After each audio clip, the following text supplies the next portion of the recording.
సంవత్సరాల తరబడి government job కోసం వేచి చూస్తున్నారా? కేవలం 8 నెలల్లో మీ కల నెరవేర్చుకోండి. వెంటనే కింది నెంబర్స్‌కి కాల్ చేయండి. ఆపరేషన్ సింధూర్ ఇప్పుడు అందరిలో ఇదే పరేషాన్.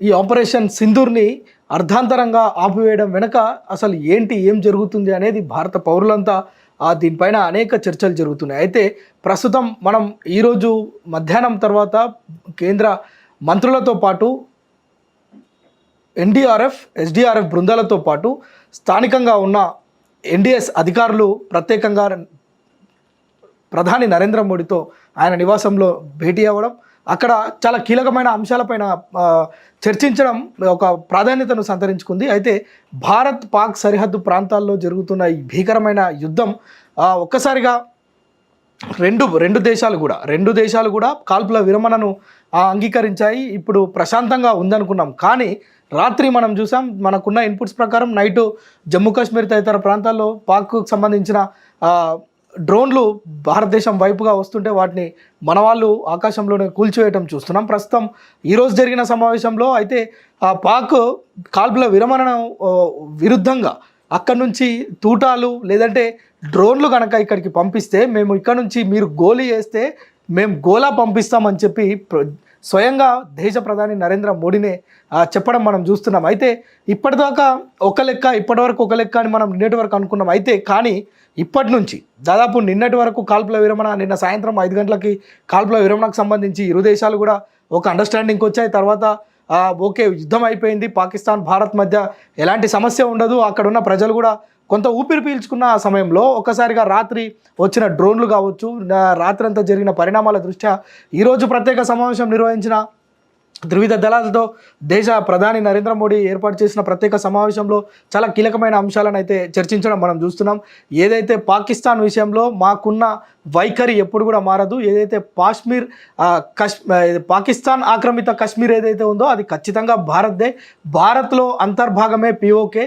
ఆ విషయంలో ఎలాంటి ఆలోచన లేదు, ఎలాంటి మార్పు చేర్పులు లేవు. ఖచ్చితంగా అది భారత్కి అప్పచెప్పాల్సిందే. మరోవైపు ఉగ్రవాదం పైన కూడా భారత్ ఎప్పటికప్పుడు ఉగ్రవాదాన్ని అణిచివేసేందుకు కంకణం కట్టుకుంది, కంకణ బద్దులై ఉంది. భారత్ ఉగ్రవాదాన్ని మాత్రం అస్సలు సహించేది లేదు అని చెప్పి కూడా స్పష్టం చేయడం కొంత ఇప్పుడు అంటే ఈ రాత్రికి ఏం జరుగుతుంది అనే ఒక అనుమానాలను ఇక్కడ మనకు రేకెత్తిస్తుంది. కేంద్ర ప్రభుత్వ వర్గాలే ఆపరేషన్ సింధూర్ ఇంకా ముగియలేదు, ఇంకా కొనసాగే పరిస్థితి ఉంటుంది. ఒకవేళ పాకిస్తాన్ కనుక ఒక గోలీ వేస్తే, ఒక తుపాకీ గుండు భారత్ పైకి వస్తే ఇక్కడి నుంచి బాంబుల మోత అంటే మిసైల్స్ను వదిలేందుకు సిద్ధంగా ఉన్నామని చెప్పి త్రివిధ దళాలకు సంబంధించిన అధికారులు మీడియాకు బ్రీఫింగ్ చేయడం. మరోవైపు ప్రధాని నరేంద్ర మోడీ కూడా రక్షణ శాఖ మంత్రి రాజ్నాథ్ సింగ్, అదేవిధంగా విదేశాంగ మంత్రి జైశంకర్తో కలిసి ఏర్పాటు చేసిన సమావేశాలు కూడా దీనికి సాక్ష్యంగా నిలుస్తున్నాయి. ఎందుకంటే ఇప్పటివరకు చూసాం మనం, అనేక సమావేశాలు నిర్వహిస్తున్నారు. ఓవైపు నిన్నటి వరకు జరిగిన పరిణామాలు చూస్తున్నాం, ఏ క్షణాన ఏం జరుగుతుందో.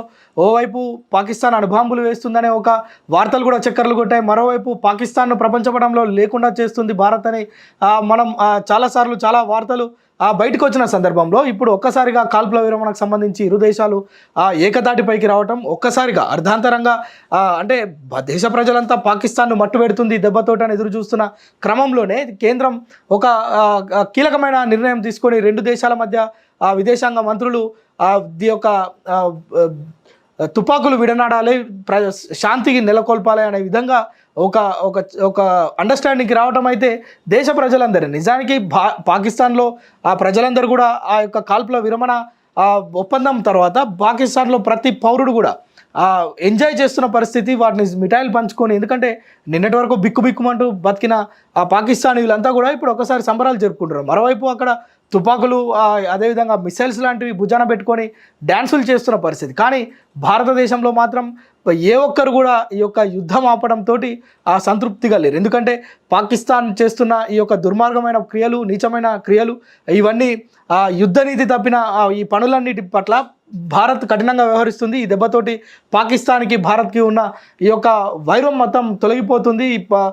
మొత్తం కూడా అంటే దీన్ని అణిచివేసే క్రమంలో, ఉగ్రవాదాన్ని అణిచివేసే క్రమంలో పాక్ చేస్తున్న దుశ్చర్యలను కూడా భారత్ తిప్పికొడుతుందని అందరూ ఊహించారు. కాకపోతే నిన్న సాయంత్రం 5 గంటల తర్వాత ప్రపంచ దేశాలన్నీ ఓవైపు ప్రపంచ శాంతి కోసం కృషి చేయడం, మరోవైపు భారత్ పాక్కు సంబంధించిన విదేశాంగ మంత్రులతోటి ఇక్కడ ఉన్న ప్రధాన మంత్రులతోటి ఎప్పటికప్పుడు సమావేశాలు సమీక్షలు నిర్వహిస్తూ ఈ యొక్క కాల్పులను విరమించుకోవాలని చెప్పి చెప్పడం, వీటన్నిటికి సంబంధించి మనం చూస్తున్నాం.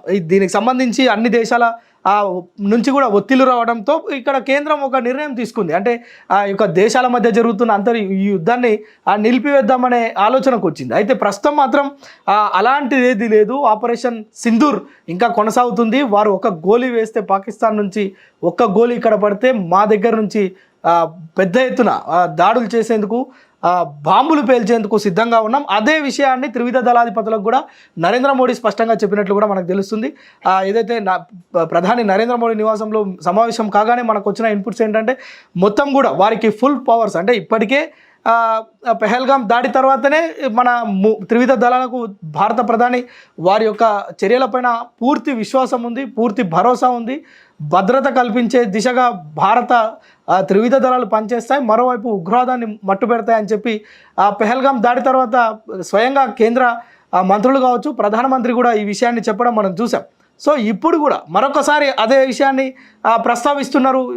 ఇది దేనికి సంకేతం అనేది కూడా మనం అర్థం చేసుకోవచ్చు. ఎందుకంటే నిన్న రాత్రి కాల్పుల విరమణ 5 గంటలకు పూర్తయిన తర్వాత రాత్రి డ్రోన్ల కలకలం రేగడం, ఆ తర్వాత జరిగిన పరిణామాల తర్వాత ఈ సమావేశంలో మరొకసారి త్రివిధ దళాలకు ఇలాంటి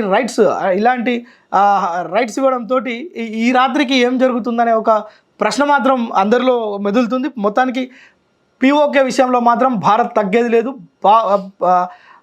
పాక్ ఆక్రమిత కాశ్మీర్ని మాత్రం భారత్ స్వాధీనం చేసుకునేంత వరకు కూడా ఇలాంటి వాటిలో ఎక్కడ కూడా కాంప్రమైజ్ అయ్యేది లేదు. మరోవైపు కాశ్మీర్ విషయంలో ఇంత మించి మాట్లాడేది ఏం లేదని కూడా స్వయంగా కేంద్ర మంత్రులు, అదేవిధంగా ప్రధాని నరేంద్ర మోడీ చెప్పడం కొంత ప్రజలందరినీ కొంత డైలమాలో పడేస్తున్న పరిస్థితి ఉంది. అయితే ప్రస్తుతం అయితే ఉగ్రవాదులను అప్పగించే విషయంలో పాక్ ఎలాంటి మాటలు, ఎలాంటి ఇతరపరమైన నిర్ణయాలు చెప్పినా కానీ దాన్ని ఎక్కడ కూడా కన్సిడర్ చేసేది లేదనేది మాత్రం చాలా స్పష్టంగా మన భారతదేశ ప్రధానమంత్రి అయితే చెప్తున్నాడు. ఎందుకంటే ఉగ్రవాదులు చేస్తున్న ఈ కుట్రలకే చాలామంది బలవుతున్న పరిస్థితి ఇప్పుడు కూడా మనం చూసినాం. ఈ జరిగిన 3-4 రోజుల ఈ మొత్తం ఎంటైర్ ఆపరేషన్ సింధూర్ ప్రారంభం నుంచి నిన్నటి వరకు ఎంతమంది అమాయకులు బలయ్యారు, ఎంతమంది దేశ రక్షణ కోసం పనిచేసేవారు బలయ్యారో మనం చూసాం.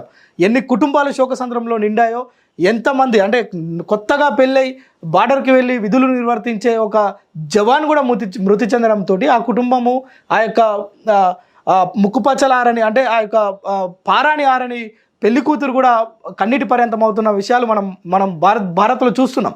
ఇక్కడ ఎలా ఉందంటే పాకిస్తాన్లో ఎలా ఉందో మనం అర్థం చేసుకోవచ్చు. ప్రతిరోజు వందల సంఖ్యలో మృతి చెందుతున్నారు దాడుల్లో అని చెప్పి మనకు అనేకమైన ఇన్పుట్స్ వస్తున్నాయి. అయితే సామాన్యమైన ప్రజలు తమ ప్రాణాలను అరచేతిలో పెట్టుకొని జీవిస్తున్న తరుణంలో పాకిస్తాన్ మాత్రం ఉగ్రవాదాన్ని ప్రేరేపిస్తే సహించేది లేదని చెప్పి మరొకసారి స్పష్టం చేయడం. అదేవిధంగా ఈ అంశంలో ఏదైతే భారత్ పాక్ మధ్య నెలకొన్న యుద్ధ వాతావరణానికి సంబంధించి ఏ దేశం యొక్క మధ్యవర్తిత్వాన్ని కూడా మేము కోరట్లేదు అని చెప్పి స్వయంగా దేశ ప్రధాని నరేంద్ర మోడీ చెప్పడం.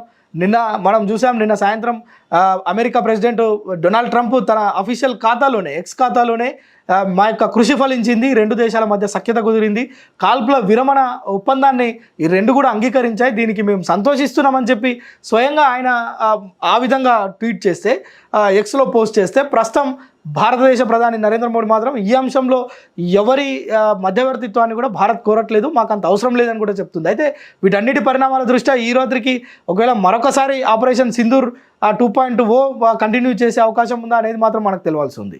దీనిపైన దేశం మొత్తం సర్వత్రా ఎదురు చూస్తున్న పరిస్థితి. పాకిస్తాన్ని మట్టు పెడతారనే ఒక ఊహాగానాలు, మరోవైపు పాకిస్తాన్ చేస్తున్న దుశ్చర్యలను తిప్పికొట్టాలని ప్రజల్లో నెలకొన్న ఆ యొక్క బాధ, ఆవేదన, దేశభక్తి ఇవన్నిటికీ కారణంగా అదంతా కనిపిస్తుంది. సో ఏం చేస్తారో చూడాలి. ఈ సమావేశాలు కీలకమైన సమావేశాలు, త్రివిధ దళాధిపతులు, అదేవిధంగా ఎన్డీఎస్ అధికారులు, మరోవైపు ఉన్న సైనికాధికారులతో నిర్వహిస్తున్న ఎప్పటికప్పుడు సమావేశాల్లో జరుగుతున్న కీలక పరిణామాలు, మార్పు చేర్పులతో రాబో మరొక 10 గంటల్లో ఏం జరుగుతుందో, ఈ అర్ధరాత్రికి ఏం జరుగుతుందో అనేది మాత్రం ఓ పెద్ద ప్రశ్నగా మారింది.